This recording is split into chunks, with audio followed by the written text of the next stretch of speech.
हम लोग कल सुने कि उद्धव जी संध्या के समय ब्रज में पहुंचे। ब्रज में वे पहुंच रहे हैं तो भगवान की जोग माया शक्ति से कृष्ण संयुक्त प्रकाश देख रहे हैं। ब्रज का वह रूप देख रहे हैं जो कृष्ण से युक्त है।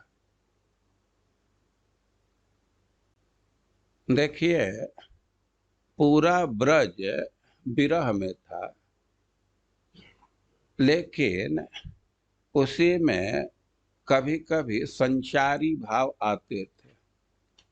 तो जो रोदन का संचारी भाव है या विवर्ण का है, तो उस अंश को जोग माया तिरोहित कर दी। और जो सुखद संचारी भाव है तो उपस्थित था। तो उद्धव जी कृष्ण संयुक्त प्रकाश ब्रज का दर्शन कर रहे हैं। हम लोग कल वर्णन सुने थे, वो कह रहे हैं कि तमागतम समागम्य कृष्णस्यानुचरम प्रियम नंदः प्रीतः परिष्वज्य वासुदेव धियार्चयत्। नंद जी तो अपने घर में पड़े थे। जब से मथुरा से ब्रज में लौटे थे, तब कृष्ण के अभाव में तो उनका एक तरह से क्रिया शक्ति नष्ट ही हो चुका था। बिल्कुल शोक में पड़े हुए थे। लेकिन कोई आ करके कहा कि कोई अपरिचित व्यक्ति आया, तो कह रहे हैं कि समागम्य। समागम्य से ध्वनित है कि असुन करके कि कोई व्यक्ति आया है मिलने के लिए, तो घर से बाहर निकले। देखिए, उद्धव जी के व्यक्तित्व का परिचय आप सुन चुके हैं। साक्षात उद्धव, मतलब वे मूर्तिमान उत्सव थे। और उद्धव जी के वहां पहुंचने का प्रभाव हुआ कि नंद महाराज में क्रिया शक्ति का संचार हो गया। उद्धव जी के पहुंचने का प्रभाव। और उनको वे बाहर गए, देखे तो कृष्णानुचरस प्रिय। वे बाहर जाकर के देख रहे हैं तो सामने जो व्यक्ति है बिल्कुल सौम्य स्वभाव का है, और रंग के दृष्टि से, उम्र के दृष्टि से, वस्त्र के दृष्टि से और कई एक दृष्टि से एकदम कृष्ण जैसा दिख रहा है। अब नंद बाबा को बहुत प्रसन्नता हुई। लेकिन परिचय पूछने पर पता चला कि कृष्ण का सखा है, कृष्ण का अनुचर है। तो बहुत प्रेम उभरा नंद बाबा का, और बहुत उनको प्रसन्नता हुई। नंद प्रीत परिष्वज्य वासुदेवा वासुदेव धियार्चयत्। नंद बाबा उद्धव जी का आलिंगन किए प्रसन्नता से, और वासुदेवा वासुदेव धियार्चयत्, और मानो यह कृष्ण के ही स्वरूप हो, इस बुद्धि से उनका सत्कार किए। वे कृष्ण का स्वरूप तो दो अर्थ में, एक तो यह अर्थ कि अतिथि घर में आए हैं, तो अतिथि भी एक देवता का ही स्वरूप है, तो मानो भगवान ही घर में आए। दूसरी बात यह है कि कृष्ण के सखा हैं, कृष्ण के साथ रहे हैं, और कृष्ण का रंग रूप है। तो उनको प्राप्त करके वसुदेव जी को लग रहा है कि हम कृष्ण को ही प्राप्त कर गए। तो कह रहे हैं कि वासुदेवा वासुदेवा वासुदेव धियार्चय। वे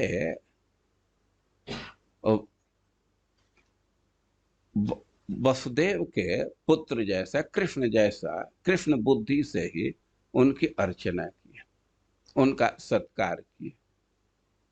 कभी कभी ऐसा लोग महसूस करते हैं। इस बात को कहने पर हम एक घटना का स्मरण होता है। और हम लोगों के जिला का जो हेड क्वार्टर है भभुआ, तो प्राय उधर हम लोग प्रीचिंग के क्रम में गौर कृष्ण जी और मैं कई एक बार वहाँ रुकते थे। गौर कृष्ण जी के चाचा का घर था, उनके चचेरा भाई लोग हैं, तो कई एक बार हम लोग साथ में ही जाते थे, प्राय साथ में जाते थे।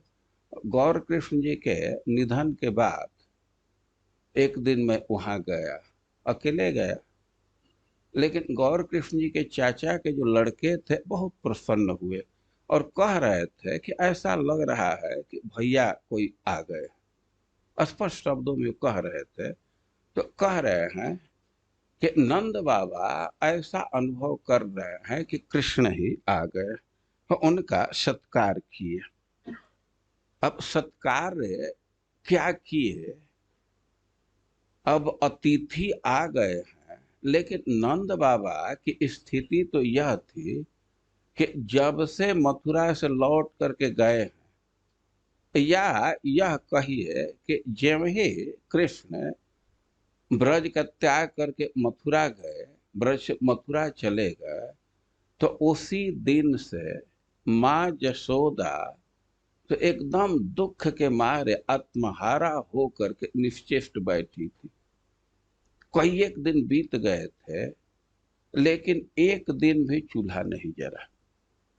उनका समय रोते रोते बीतता था, बस रो रहे हैं, शोक में डूबे हुए, कुछ कर नहीं रहे हैं। कोई पड़ोसी कभी दही ला करके दे देता था, कभी माठा दे देता था, कभी दूध दे देता था, बहुत आग्रह करके पिला देते थे। तो वैसे उनका चल रहा था जीवन। अब नंद बाबा के सामने एक समस्या कि अतिथि आ गए, इनका सत्कार करना चाहिए। अरे भाई, हम खाएं न खाएं, लेकिन अतिथि आ गया तो उसके तो भोजन की व्यवस्था होनी चाहिए। लेकिन अब घर की स्थिति है कि कृष्ण जब थे तो सब कुछ भरा हुआ था। अब जब ही कृष्ण चले गए तो सब चीज का अभाव है। और नंद बाबा के घर की स्थिति थी कि कृष्ण के जाने के बाद, ब्रज छोड़ने के बाद एक दिन भी चूल्हा नहीं जला था। तो रसोई घर में सब जगह धूल भरा था, उसको पोता भी नहीं जा रहा था। बर्तन पर धूल जमा था, दीवाल पर ये जाले मकड़े के जाला लगाए थे। अब तो नंद बाबा बड़ा संकोच में पड़े कि हम क्या करें। तो उनके भावना को देख करके कोई पड़ोस वाला कुछ एक आदमी के खाने भर वे दूध में चावल पका करके लाया। दूध सुलभ था और दूध तो खौल ही रहा था, उसी में कुछ चावल डाल करके पका करके लाए। तो कह रहे हैं कि भोजितम परमानेन संविष्टम कसिपौ सुखम। उद्धव जी को भोजन कराए, परमानम अन्न की प्रधानता है, दूध में पकाया हुआ चावल। और जब भोजन कर लिए तो उनको सुंदर आसन दिए और गतश्रमम परिपृच्छत पाद संवाहन आदि भी। जब उद्धव जी भोजन करके आसन पर बैठे या लेटे तो नंद बाबा कुछ सेवकों को कहे कि उनका पैर दबाओ, उनका पाद संवाहन करो। पाद संवाहन आदि भी, और भी श्रम को दूर करने के लिए जो आवश्यक चीज था तो उसको किया गया। क्योंकि संबंध में तो पुत्र जैसा है उद्धव जी, भतीजा है। तो नंद बाबा पाद संवाहन नहीं किए, किसी सेवक को कह दिए। तो कह रहे हैं कि गत श्रम, भोजन करने के बाद, आराम करने के बाद, अब उद्धव जी का जब श्रम दूर हो गया, थकान दूर हो गया, तो पर्यपृच्छत, उनसे वे पूछने लगे।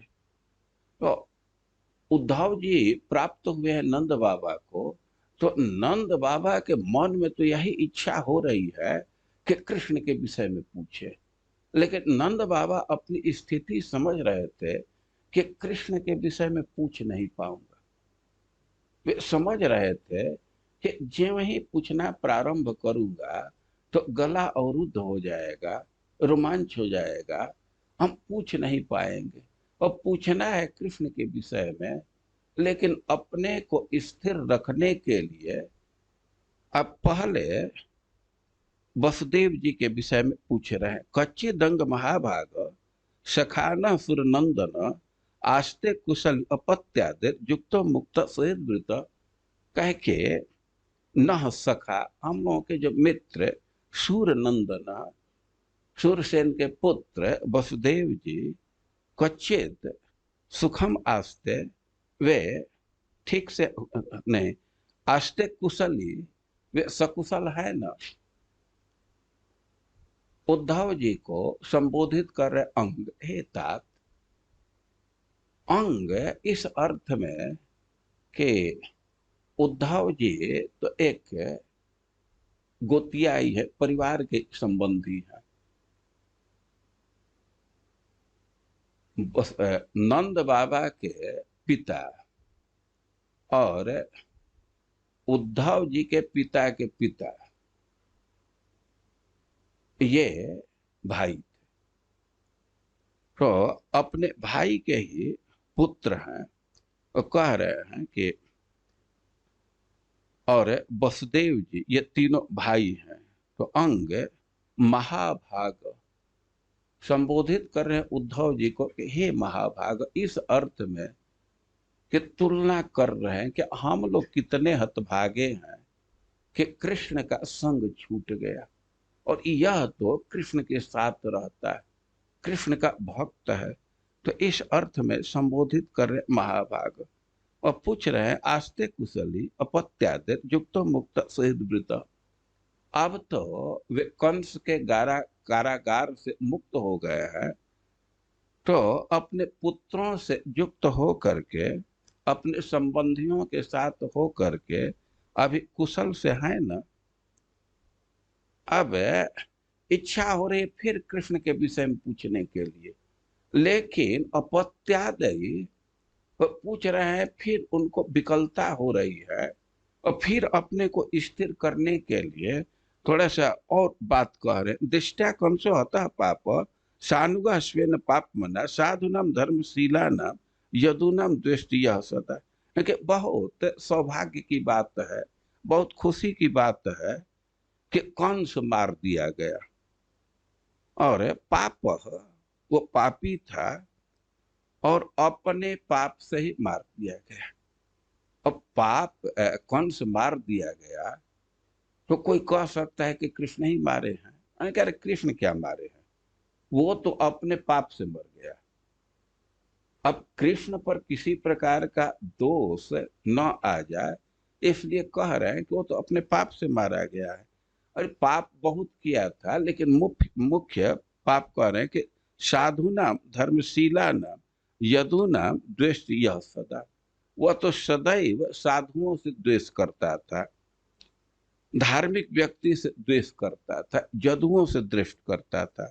या जदु जो धार्मिक हैं और साधु स्वभाव के सदाचारी हैं, तो उनसे ये द्वेष करता था, तो वो अपने पाप से मार दिया गया।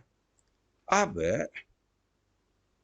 प्रारंभ कर रहे हैं, अपि स्मरति नः कृष्ण मातरम सुहृद सखिन गोपान ब्रजम चात्मनाथम गावो वृंदावनम गिरि। कह रहे हैं कि अपि स्मरति नः कृष्ण मातरम सुहृद सखिन। कृष्ण क्या अपने माँ का स्मरण करता है? मातरम, वही जसोदा जी है।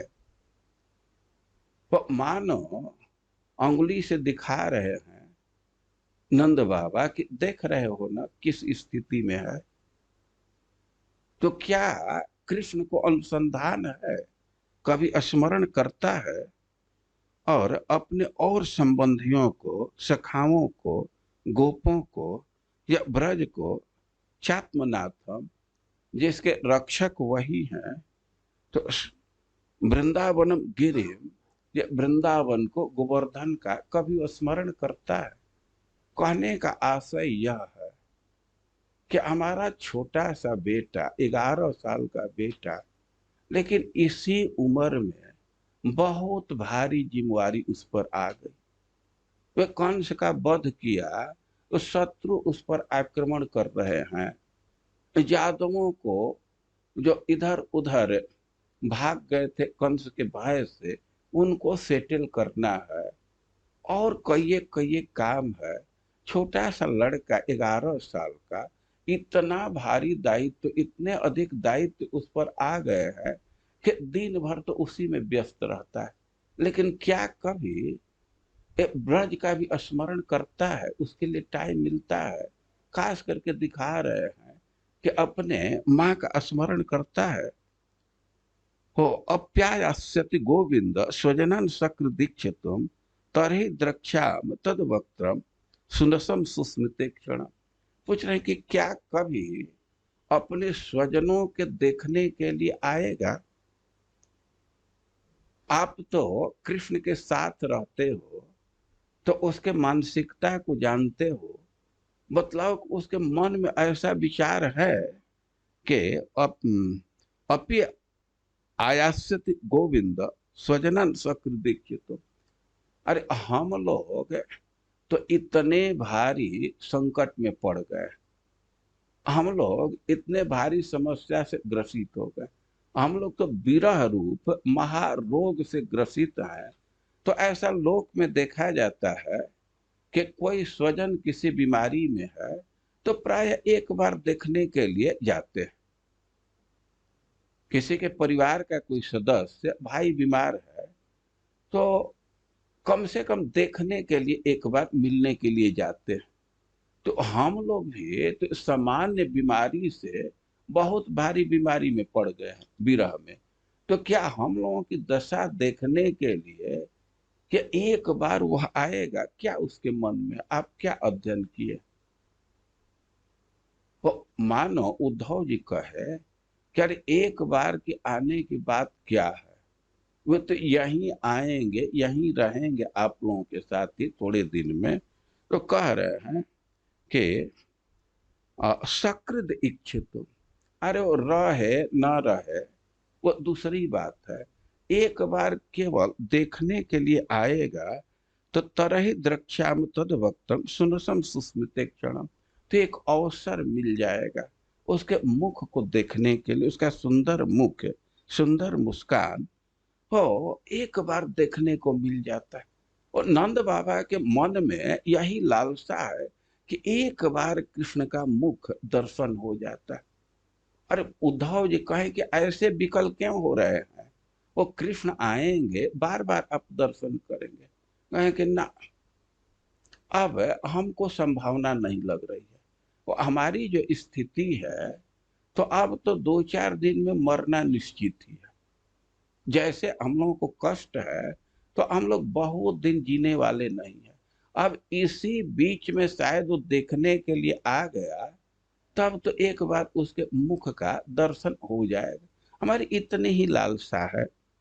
और कह रहे हैं कि अब मरना निश्चित है इस अर्थ में कि पहले तो मृत्यु का कारण आया तो कृष्ण बचा लेता था, अब कौन बचाने वाला है? अब तो कोई बचाने वाला नहीं है, तो अब तो मरना निश्चित है।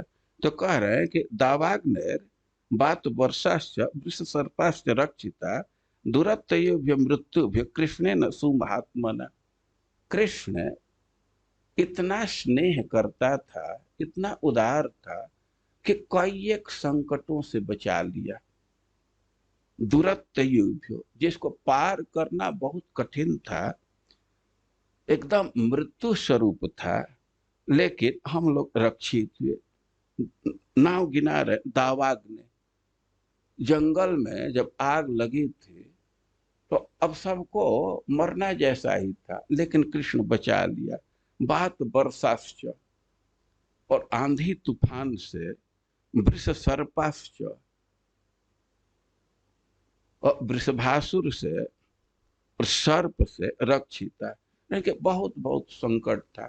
तो उस समय तो कृष्ण स्नेह बस अपनी उदारता दिखा करके रक्षा की, अब कोई रक्षा करने वाला नहीं है। स्मरताम कृष्ण विरजाणी, लीला पांग निरीक्षतम, हसितम भाषितम चांग, सर्वान शिथिला क्रिया। कह रहे कि हम लोगों की स्थिति है कि अब कृष्ण का स्मरण करके हम लोगों का सब क्रिया समाप्त हो गया। अरे कुछ देर तो पहले यह स्थिति थी कि विरह के संताप में जल रहे हैं, लेकिन अध्यास वश, संस्कार वश ये खाना पीना चल रहा था। लेकिन अब तो यह स्थिति है कि वह भी रुक गया। तो अब तो मरना निश्चित है, शीघ्र ही मर जाएंगे। क्योंकि मान लीजिए कि एक तो भीतर से कष्ट है, वो भीतर से कष्ट भी था तो भोजन इत्यादि करते थे तो कुछ शरीर में शक्ति थी। अब तो दोहरी संकट के भीतर कष्ट है भारी और बाहर से कुछ शक्ति नहीं मिले, भोजन आदि भी बंद हो गया। तो अब तो मरना निश्चित है। वो कह रहे हैं कि हम लोगों का तो यह स्थिति हो गई कि सब कुछ छूट गया।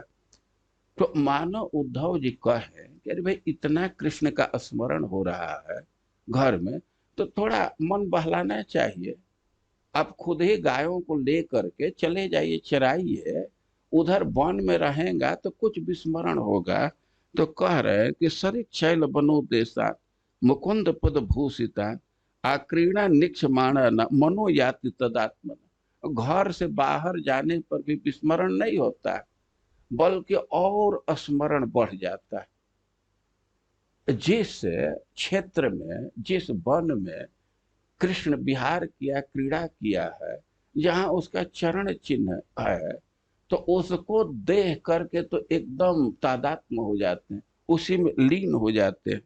मनो याति तदात्मता, मन्ये कृष्णम च रामम च प्राप्ता भी सुरोत्तम हो, सुराणा महतार्थाय गर्गस्य वचनम यथा। ऐसे नंद बाबा कह रहे थे कि हम लोगों का तो खाना पीना सब बंद हो गया।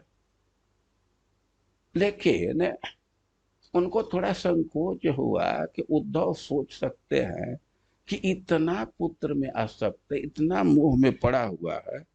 तो अब कह रहे हैं कि मन्ये कृष्णम च रामम च प्राप्ता भी सुरोत्तम।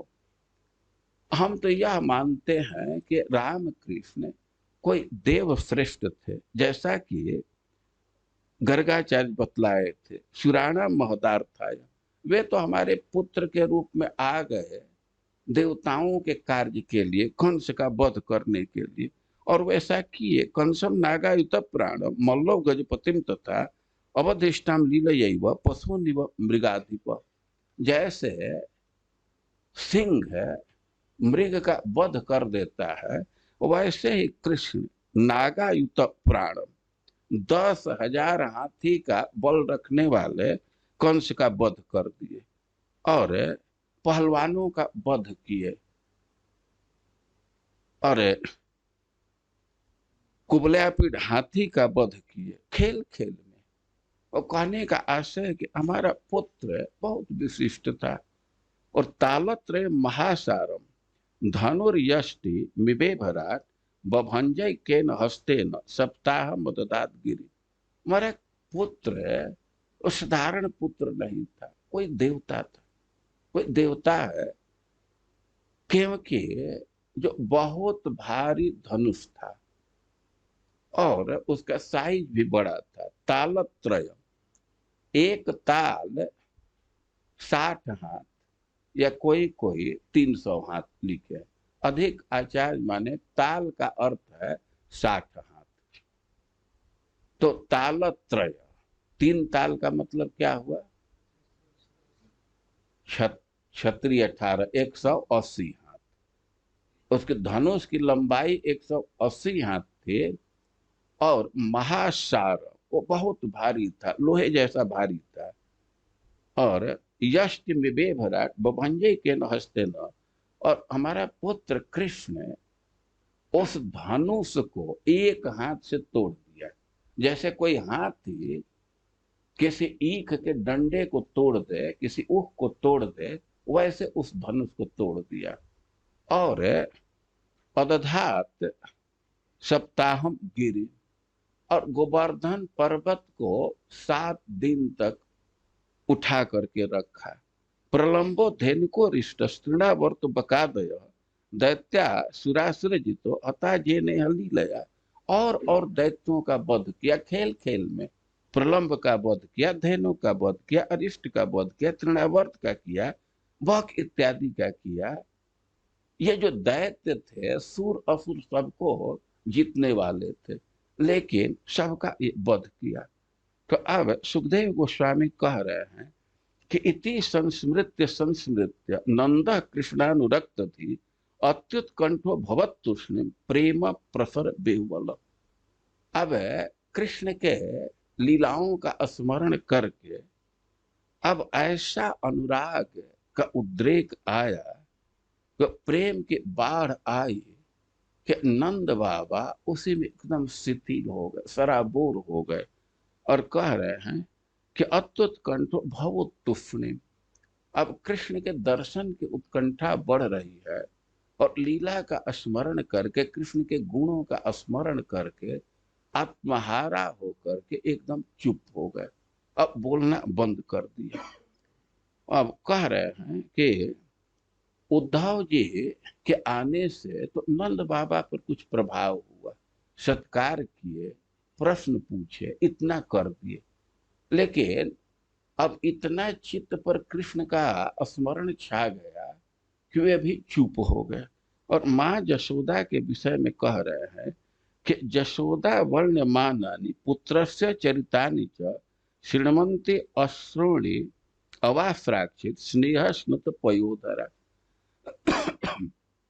नंद बाबा तो उद्धव जी से प्रश्न कर रहे थे, लेकिन माँ जशोदा चुपचाप बैठी थी। उसमें एक शब्द बोलने के साहस नहीं, चुपचाप बैठ करके सुन रही थी। जहाँ नंद बाबा उद्धव जी बात कर रहे थे, बगल में ही बैठ गई थी और केवल चुपचाप सुन रही है। और कह रहे हैं कि कृष्ण का स्मरण करके, उसकी बात को सुन करके अनवरत उसके आंख से अश्रु बह रहे, बोल कुछ नहीं रही है, लेकिन अश्रु निरंतर बह रहे। और केवल अश्रु ही नहीं बह रहे थे, उसके स्तन में दूध छरित, उसके स्तन से दूध भी छरित हो रहे थे। वो कह रहे हैं कि अवास्राक्षित वो छरित हो रहा था, अश्रु बह रहा था, दूध बह रहा था, कपड़ा भीग गया। चुपचाप सुन रही थी, निश्चेष्ट होकर के वहीं बैठी थी। और अब उद्धव जी इस दृश्य को देख रहे हैं, नंद बाबा की स्थिति को देख रहे हैं, जशोदा की स्थिति को देख रहे हैं। तो कह रहे हैं कि तयोरित्थम भगवती कृष्णे नंद जशोदयो वीक्षानुरागम परम नंद माहुदवु मुदा। उद्धव जी बड़े विद्वान व्यक्ति थे, आप उनके विद्वता की बात सुने, लेकिन तत्व ज्ञान तो उनको बहुत था, लेकिन अभी रस ज्ञान पूरा नहीं था। नंद बाबा और जशोदा तो दुख के मारे एकदम कृच्छ हो गए, उनके हृदय में बहुत भारी संताप है। तो उद्धव इतना तो देख रहे हैं कि कृष्ण में इनकी बहुत उन्नत भक्ति है, भगवान में इनकी बहुत भारी भक्ति है। तो इस अंश को, जो भक्ति तत्व है, भक्ति की महिमा है, तो इसको तो खूब अच्छा से अप्रिशिएट कर रहे, समझ रहे हैं। लेकिन अब अनुराग की जो वेदना है तो उसका अनुभव इनको नहीं है। समझ रहे हैं ना? इतना समझ रहे हैं कि अरे कितना एकांतिक भक्ति है, कितना मन तन्मय हो रहा, कितना इनके उन्नत स्थिति है। लेकिन इस भक्ति को प्राप्त करके वे महान कष्ट अनुभव कर रहे हैं। तो इस अंश का अनुभव उद्धव जी को नहीं था। तो कह रहे हैं कि तयोरित्थम भगवती कृष्णे नंद जशोदय वीक्षानुरागम परम। वे देख रहे हैं कि इस संसार में तो बहुत लोगों की भक्ति है, लेकिन अब संसार के लोगों को देखें तो वसुदेव और देवकी की भक्ति बहुत उन्नत है। लेकिन यहाँ तो नंद जसोदा का जो भक्ति है तो देवकी और वसुदेव से भी उन्नत है। तो इस प्रकार के भक्त का दर्शन करके उनको बहुत प्रसन्नता है। तो कह रहे हैं कि नंदम आह उद्धव मुदा। अब नंद बाबा की भक्ति को देख करके उद्धव जी को बहुत प्रसन्नता हुई, और भक्ति के गौरव को देख करके अब उनको बोले बिना रहा नहीं गया।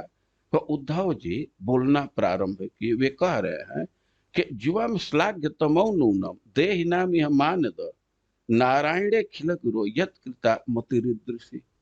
कह रहे हैं कि जुआ श्लाघ्य तमो, वास्तव में सबसे अधिक प्रशंसनीय आप लोग। श्लाघ्यतम, कोई भी व्यक्ति भक्ति कर रहा है तो वह श्लाघ्य है, प्रशंसनीय है। और खास करके देवकी और वसुदेव की जो भक्ति है तो वह तो दुनिया से भिन्न है, तो वे श्लाघ्यतर है। लेकिन नंद और यशोदा की जो भक्ति है तो उससे ऊपर है, तो इसलिए सुपरलेटिव डिग्री में बोल रहे हैं श्लाघ्यतमम। तो जुआम श्लाघ्यतमम नूनम देहिनाम यह मानद। हे मानद, हे सम्माननीय, जितने भी देहधारी हैं तो उसमें आप सबसे अधिक प्रशंसनीय है। फिर क्यों कह रहे हैं कि नारायण खिल गुरु यत कृता मतिरिदृषि। क्योंकि जो सारे संसार के हितैषी हैं भगवान नारायण, उनमें आपकी ऐसी मति है, ऐसी भक्ति है, इस स्तर की भक्ति है कि वास्तव में संसार में सबसे अधिक प्रशंसनीय आप लोग। अब इस बात को सुन करके वो नंद बाबा को विचित्र लगा। नंद बाबा के मन में विचार आने लगा कि हाय हाय, सुने थे कि उद्धव बहुत विद्वान है, बहुत पढ़ाई किया, लेकिन यह तो एकदम भोला भाला, इसकी कैसी बुद्धि है। हम लोगों की प्रशंसा कर रहा है, हम लोग दुख में मर रहे हैं, और ये कह रहा है कि जुआम श्लाघ्यतम, आप बहुत प्रशंसनीय। क्या ये पढ़ाई किया, हमारी प्रशंसा कर रहा है। अब उद्धव जी के ने नंद बाबा के मनोभाव को समझ करके ये कह रहे कि एतो विश्वस्य च बीज योनि रामो मुकुंद पुरुष प्रधानम अन्वीय भूतेषु विलक्षणस्य ज्ञानस्य चेसात इमौ पुराणो। कह रहे हैं कि अरे जिसमें आपकी भक्ति है तो भगवान है, वे पुत्र नहीं है आपके। एतो विश्वस्य च बीज योनि, वही जगत के कारण है। अब कृष्ण बलराम को जगत के कारण के रूप में, जगत के रूप में, या मैंने जो भी सृष्टि है उसके उपादान है, निमित्त है, उसकी रचना की है, उसमें प्रवेश किए हैं और उससे अलग है। तो कृष्ण बलराम के भगवता का वर्णन करने लगे। तो जब नंद बाबा के चेतना को उद्धव जी समझे कि इतना दुखी क्यों हो रहा है, ये प्रशंसा के बुरी लग रही है, इसका कारण है कि कृष्ण बलराम को अपना पुत्र मानते हैं। जो भी दुख है का कारण है पुत्र मानने से। तो इनके पुत्र बुद्धि को हटा दिया जाए। अब कुछ ऐसा ज्ञान देना चाहिए कि इनके मन में आ जाए कि कृष्ण भगवान है, तो दुख कम हो जाएगा। तो कहने लगे कि कृष्ण बलराम ही सृष्टि के कारण है, और कह रहे हैं कि जस्मिन जना प्राण वियोग काले क्षणम समावेश मनोविसिद्धम निर्हित्य कर्माशय मास याति पराम गतिम ब्रह्म मयूर वर्ण। कह रहे हैं कि अरे मरते समय भी व्यक्ति जिसमें मन लगा देता है कुछ समय के लिए, क्षण, तो उसका मन शुद्ध हो जाता है, और जो भी कर्म बंधन है वो समाप्त हो जाता है, और परम गति, जहां स्वतः प्रकाश है, प्रकाश की साधन की जरूरत नहीं है, उस भगवान के धाम को प्राप्त करता है व्यक्ति। और तस्मिन भवंतो खिल आत्म हेतु नारायण कारण मरते मूर्तो। और उसी कृष्ण बलराम में आपका मन लगा हुआ, वे तो किसी कारण से मनुष्य रूप में अवतरित हुए। भावम विदत्ताम नितराम महात्मा किमवा वशिष्टम यूय सुकृत्य। अनेक उसमें आपके भक्ति है, भाव है, तो अब आप लोग तो कृत कृत्य हैं। अब आप लोगों का क्या करना अवशेष है, आप कृतार्थ हैं। अब उद्धव नंद बाबा को कह कि क्या करा, हम लोग कितने हतभागे हैं, हम लोगों का लड़का जिसको ये भगवान कह रहा है, अरे तो हम लोगों का बहुत भाग्य था कि भगवान हमारे पुत्र में बना, लेकिन इतना हतभागे हैं कि वो प्रतिभाशाली, उतना समर्थ, उतना उन्नत व्यक्ति भी पुत्र बन करके भी हाथ से निकल गया। तब तो और शोक की बात हुई। अरे कोई साधारण पुत्र है और वह भी माता पिता से दूर हो जाए तो यह भी दुख की बात है। और बहुत होनहार, बहुत प्रसिद्ध, बहुत क्षमताशाली व्यक्ति है और वह हाथ से निकल जाए तो कितना दुख की बात है। तो हम लोग हतभागे हैं कि बहुत सुंदर पुत्र प्राप्त करके भी उसको खो दिए, और ये कह रहा है कि कृत्य कृत्य। ये अजब आदमी है। उद्धव जी अपने तरफ से वो चाहते थे कि इनके शोक को दूर कर दे, ये पुत्र मान करके दुखी हो रहे हैं तो इनके मन में भर दें कि भगवान है। लेकिन अब इसका उद्धव नंद बाबा पर क्या प्रभाव हो रहा है कि नंद बाबा सोच रहे हैं कि हाय हमारा बेटा भगवान, अरे तब तो उसको सब लोग अपने घर बुलाएंगे, और इतना वो सुशील है कि कोई इनवाइट करेगा तो मना नहीं करेगा, तब तो उसको लौटने में और देर होगी। अब और चिंता में पड़ गए। अरे भगवान है तो सब लोग अपने घर ले जाना चाहेंगे, और इतना सुशील है हमारा लड़का कि किसी के आग्रह को मना नहीं करेगा, तब तो और देर होगी उसको आने में। अब और दुखी हो रहे हैं। अब तो उद्धव जी कह रहे कि ला इसका भी कुछ असर नहीं हुआ। तब कहें कि ना ये सब फिलॉसफी से काम नहीं चलेगा। तो कह रहे हैं आगमिष्यति दीर्घेण काले न ब्रजमच्युत प्रियम विधास्यते पितृ भगवान सत्वतम पति। वे कहे कि आप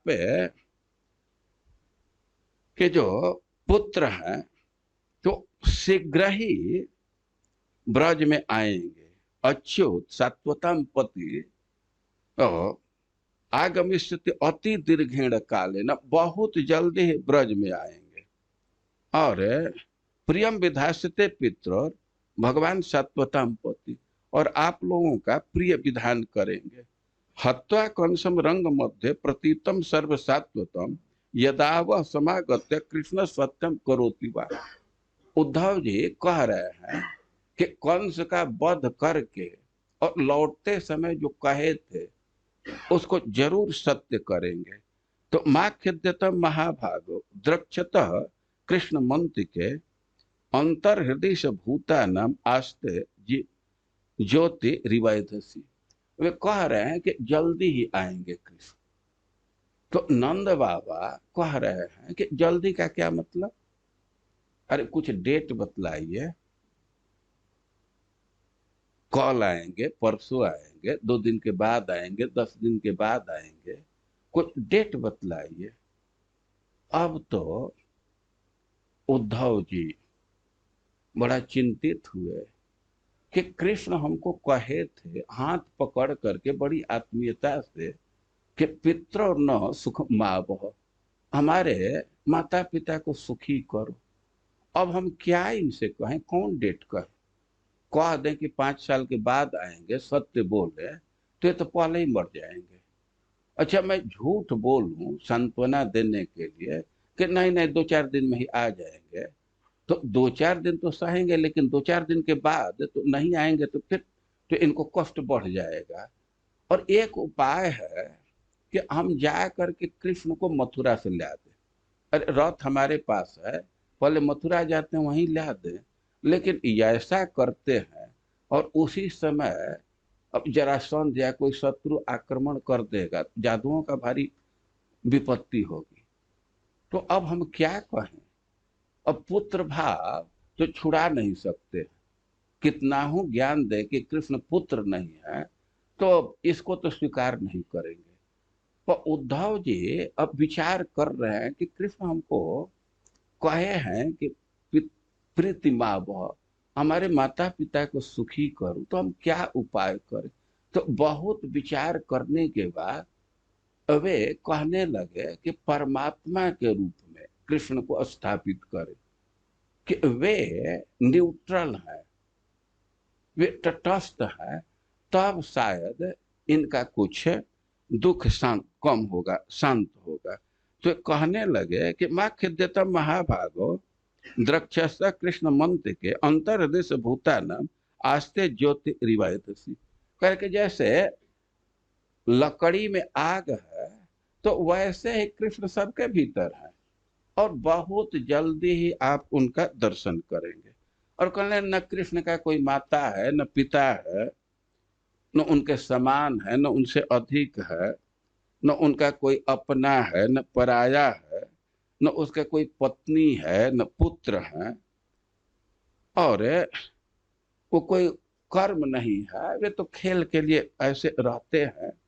तो भगवान को परमात्मा के रूप में स्थापित करने लगे। और वे कहने लगे कि इस संसार के जो भी वस्तु है तो वह तो भगवान ही है, उसको छोड़ करके कोई दूसरा नहीं है। अब परमात्मा और ब्रह्म के रूप में निरूपित कर रहे हैं। लेकिन नंद बाबा पर कुछ असर नहीं हो रहा है। तो श्लोक में वे कह रहे हैं कि एवं निशासा ब्रुवतो व्यतीता। आप पहले सुने कि उद्धव जी विचार कर रहे हैं कि कैसे दुख खत्म कर दे। तो वे बोलते रह गए। तो कह रहे हैं कि एवं निशा सा ब्रुवतो व्यतीता नंदस्य कृष्णानुचरस्य राजन गोप्य समुत्थाय निरूप्य दीपान वास्तुन समभ्यर्च दधिन्य मंथन। वे बोलते बोलते नंद बाबा और उद्धव का वो बातचीत करते करते सा निशा व्यतीता, वो दीर्घा रात्रि व्यतीत हो गई। तो बोल रहे हैं, देखिए उद्धव जी साक्षात उत्सव है, और ब्रज में पहुंचने का नंद बाबा पर असर हुआ, इतना असर हुआ कि वे उनका सत्कार कर सके, उनका सत्कार किया, उनसे प्रश्न किए। लेकिन जो साक्षात उत्सव है और अपनी सारी बुद्धि लगाया, उद्धव जी परम विद्वान व्यक्ति, कि किसी न किसी उपाय से हम नंद बाबा के दुख को दूर करें, यशोदा के दुख को दूर करें। और विद्वान व्यक्ति भाषण पर भाषण करता रहा, लेकिन रात बीत गई, लेकिन नंद बाबा के दुख को दूर नहीं कर सके। इतना भारी संताप है कि उद्धव की वहां गति नहीं चली। वे ज्ञान दे रहे थे, विभिन्न योजना से दे रहे थे, लेकिन उससे तो नंद बाबा का दुख कभी कभी बढ़ ही जाता था, कम नहीं हुआ। देखिए, एसी चलाने से गर्मी का प्रभाव कम हो जाता है, ठंडा हो जाता है। लेकिन एक बार मैं सुना कि गर्मी इतनी बढ़ गई है कि एसी चलाने पर भी रूम शांत नहीं हो रहा। और मैं प्रैक्टिकल देखा हूं कि जब बहुत ठंडा पड़ रहा है तो हम लोग को रोटी बनाना था हॉस्टल में और हीटर जला रहे हैं, वो तार ही बहुत देर तक लाल नहीं हो रहा है। तावा गर्म होने की बात तो दूर है। मैं एकदम प्रैक्टिकल कि तावा को, मोटा तावा था, हीटर पर रह करके गंगा जी स्नान करने चले गए, तब जाकर के कुछ गर्म हुआ। तो वैसे ही उद्धव परम ज्ञानी है और उत्सव रूप है, सब अपनी शक्ति लगा रहे हैं, लेकिन नंद बाबा का शोक इतना गहरा है कि थोड़ा भी कम नहीं कर सके। रात बीत गई तो एवं निशासा ब्रुवतो व्यतीता नंदस्य कृष्णानुचरस्य राजन गोप्या समुत्थाय निरूप्य दीपान वास्तुन समभ्यर्च दधि निमंथन। अब रात बीत गई, भोर का समय हुआ, तो गोप्य समुत्थाय, गोपियां जगी, अपना वस्त्र बदली, निरूप्य दीपा, दीपक जलाई, वास्तुन समभ्यर्च्य, और देहली इत्यादि की पूजा की, और दधि निमंथन, वे दधि मथने लगी। अब गोपियों का वर्णन कर रहे हैं कि तादीप दीप्तर मणिभिर विरेजु, दीपक जलाई है और वे आभूषण पहनी है, तो आभूषण में मणि है। तो कह रहे हैं कि तादीप दीप्तर मणिभिर विरेजु, वो दीपक के प्रकाश से मणि और चमक रही है, तो उससे गोपियां बहुत सुंदर लग रही। या दूसरा अर्थ है तादीप दीप्तर, दीपक जला है, लेकिन गोपियों की जो अंग कांति है तो दीपक से भी अधिक है। दीप दीप्त, दीपक दीपक से भी अधिक गोपियों की अंग कांति है, और ऊपर से वे मणि धारण की है, तो बहुत सुंदर लग रही है। रज्जु विकर्षद भुज कंकड़ फ्रज, वो दधी मथ रही है, तो रज्जु विकर्षद, वे रज्जु को खींच रही है, और तो खींच रही हैं तो कह रहे हैं कि भुज कंकड़ फ्रज, गोपियों का वर्णन कर रहे हैं दधी मनते समय कि रज्जु खींचने से खींच रही हैं, तो उनके बाह में, उनके हाथ में कंकड़ फ्रज, ये कंकड़ का ग्रुप है, चूड़ियों का समुदाय है, गुच्छा है। और चलन नितंब स्तनहार कुंडल त्रिशत कपोला ऋण कुंकुमानना, चलन नितंब, वे दही मथ रही हैं, रस्सी खींच रही हैं, तो उनका चार चीज हिल रहा है, ये तीन चीज, नितंब पीछे का भाग, स्तन और हार, वे आभूषण धारण की हैं गले में, वह दधी मथने में हिल रहा है, उनका स्तन हिल रहा है, उनका नितंब हिल रहा है।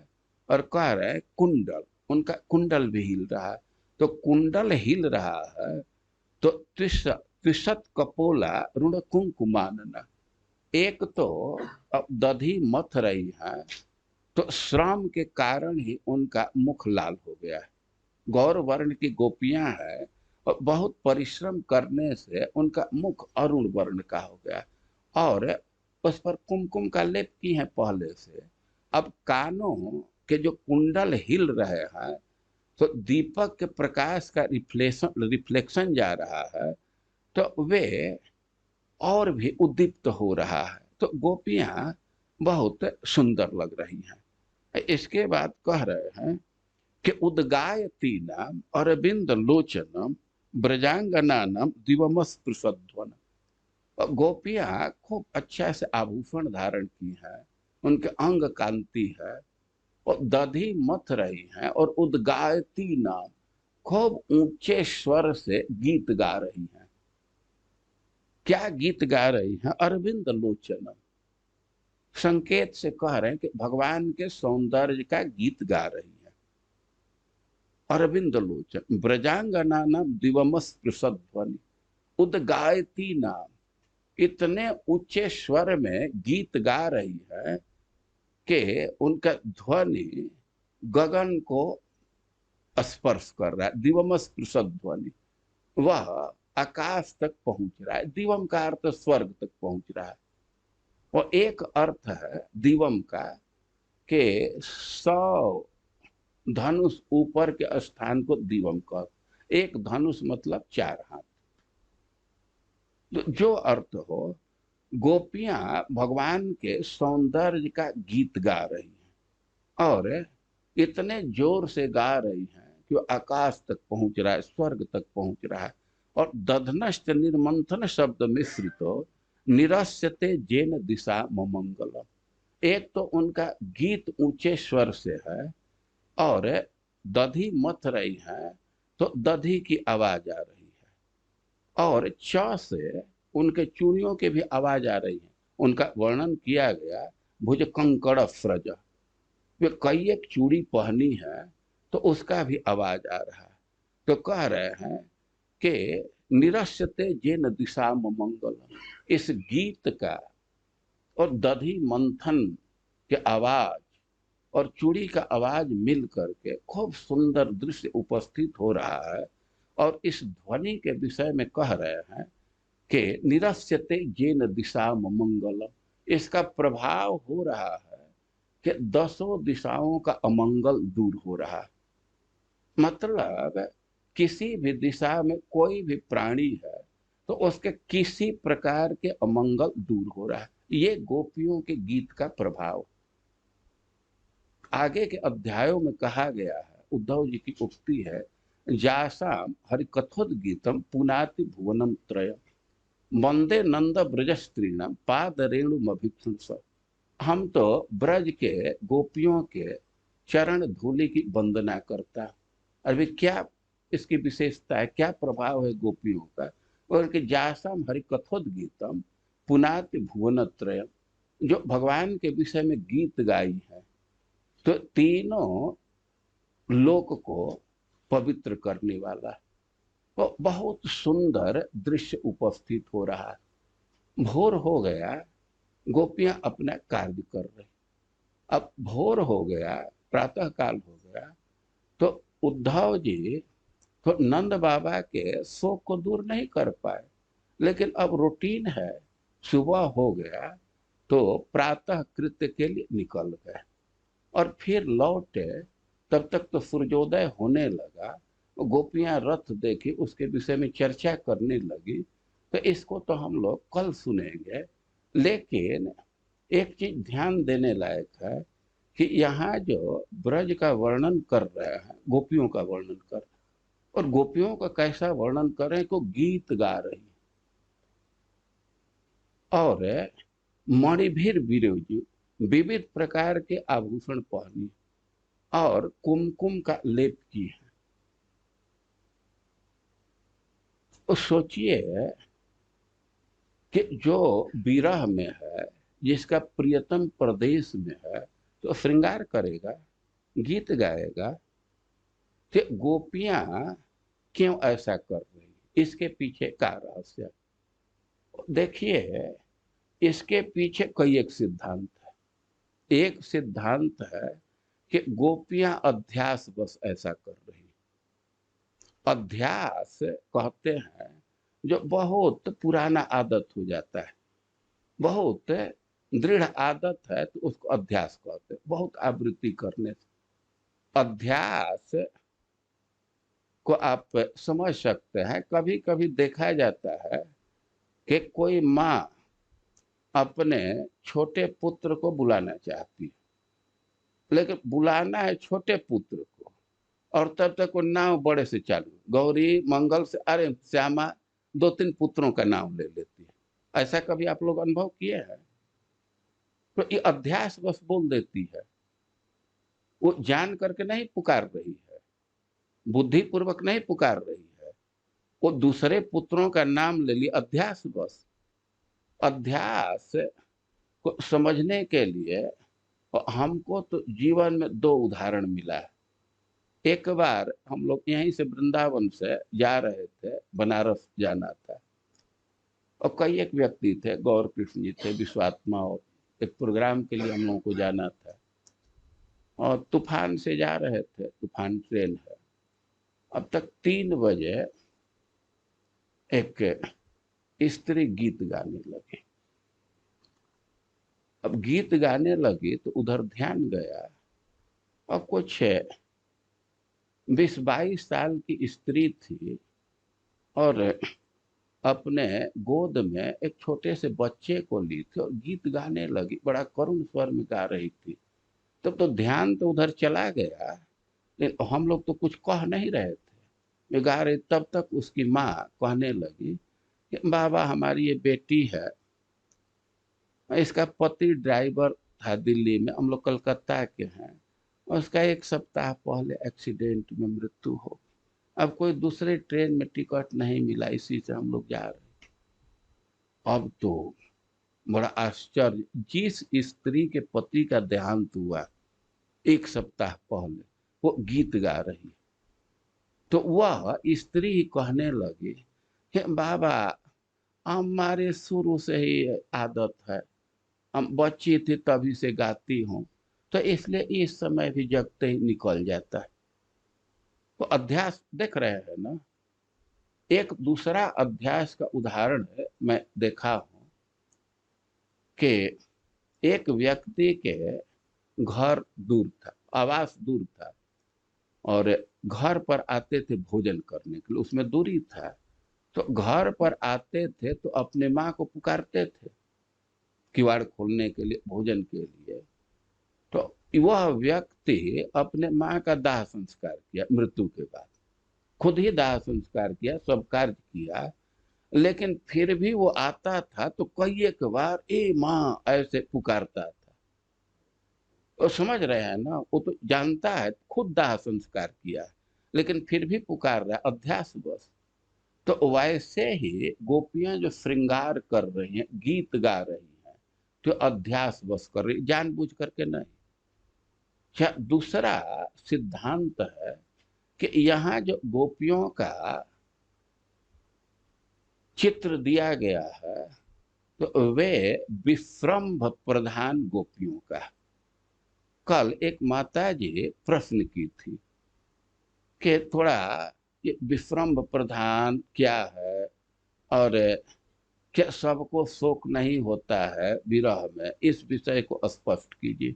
देखिए, इस विषय को जानने के लिए थोड़ा आप लोग प्रेम सरोवर का चिंतन कीजिए। प्रेम सरोवर, कई एक लोग गए होंगे। वो सरोवर का निर्माण कैसे हुआ है? राधा कृष्ण के प्रेम के अश्रु से। अभी अश्रु किस स्थिति में आया कि कृष्ण के जांग पर राधा रानी अपना मस्तक दे करके लेटी थी, भंवरा आकर के और मड़रा रहा था। भगवान उसको भगा रहे थे अपने उत्तरीय से, लेकिन बार बार गंध के लोभ से, राधा रानी के गंध की कल चर्चा हुई थी, भंवरा आ रहा था। भगवान एक सखा को कहे कि इसको दूर भगा दो। सखा आकर के कहा कि मधुसूदन दूर गया, मधुसूदन को दूर भगा दिया।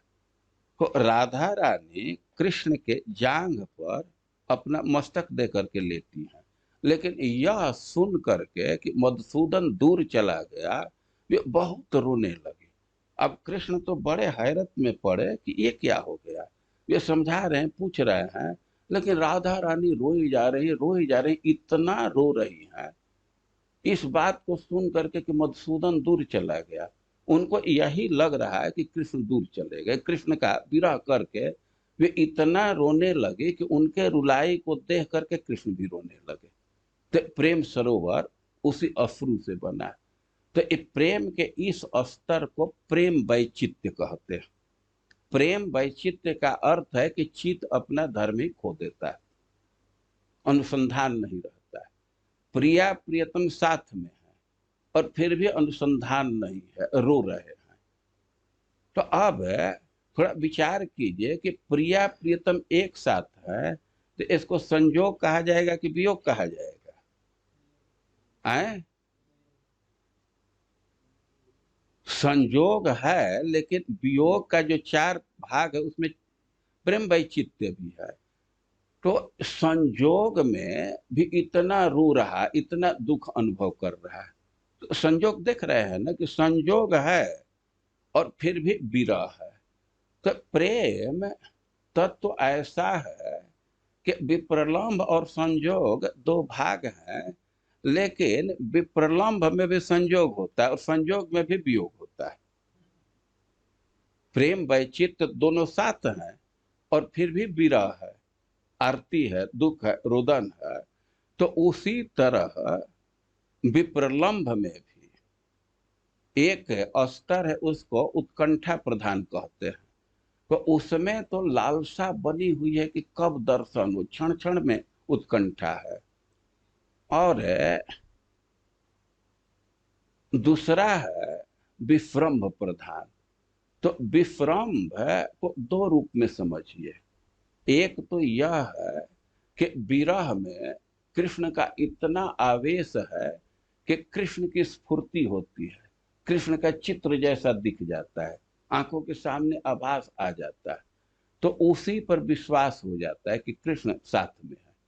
अब कृष्ण साथ में है तो उनको सांत्वना देना कि तुम धैर्य रखो, तो ये तो और उल्टा हो जाएगा ना। वो तो कृष्ण का अनुभव कर रही है, सांत्वना देने से उसको विरह जग जाएगा कि कृष्ण नहीं है। तो कृष्ण की अनुभूति है कि कृष्ण साथ में ही है, तो अब दुख क्यों होगा? तो यहाँ जो निरूपण किया जा रहा है तो विश्रम्भ प्रधान गोपियों का। और एक बात और है, विश्रम्भ, विश्रम्भ का अर्थ है विश्वास। तो गोपियों के मन में विश्वास जगह भरा हुआ है कि कृष्ण कहे हैं कि आजा से आऊंगा तो जरूर आएंगे। तो गोपियों की स्थिति थी कि भाई कृष्ण आएंगे तो उनके टेस्ट के अनुसार उनकी सेवा होनी चाहिए। तो उनको पता है कि कृष्ण को मक्खन बहुत प्रिय है, तो जब आ जाएंगे तब मक्खन निकालने लगेंगी। और उनको विश्वास है कृष्ण आएंगे, तो पहले से ही तैयारी कर रही हैं।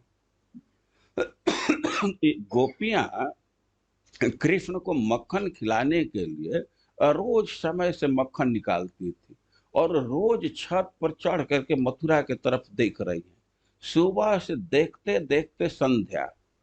लेकिन कृष्ण में कोई दोष बुद्धि नहीं, संध्या को यही किसी कारण से हमारे प्रियतम नहीं आ सके। फिर सुबह वैसे ही प्रतीक्षा कर रहे, फिर निराश, लेकिन फिर भी दोष बुद्धि नहीं। यह प्रेम की विशेषता है। ध्वंस का कारण उपस्थित होने पर यह ध्वंस नहीं होता। तो यह कृष्ण के वचन पर विश्वास है।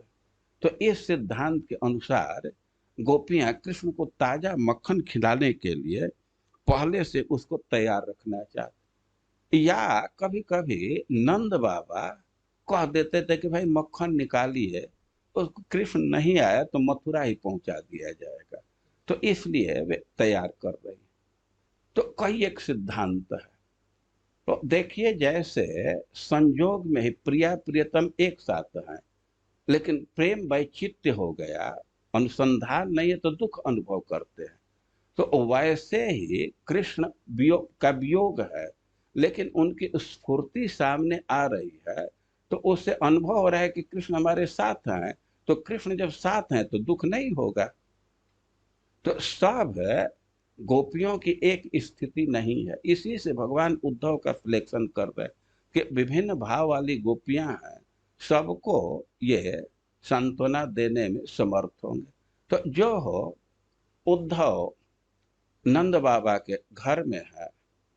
अब बोलते बोलते नंद बाबा को समझाते समझाते पूरी रात बीत गई। नंद बाबा के दुख को ये कम नहीं कर सके, लेकिन गोपियां जग करके अब दधि मंथन कर रही हैं। इसके बाद उद्धव जी अब स्नान इत्यादि करके आते हैं, तब तक सूर्योदय हो जाता है। तो गोपियां उनको देख करके क्या विचार व्यक्त कर रही है, इन सब बातों को हम लोग कल सुनेंगे। हरे कृष्णा।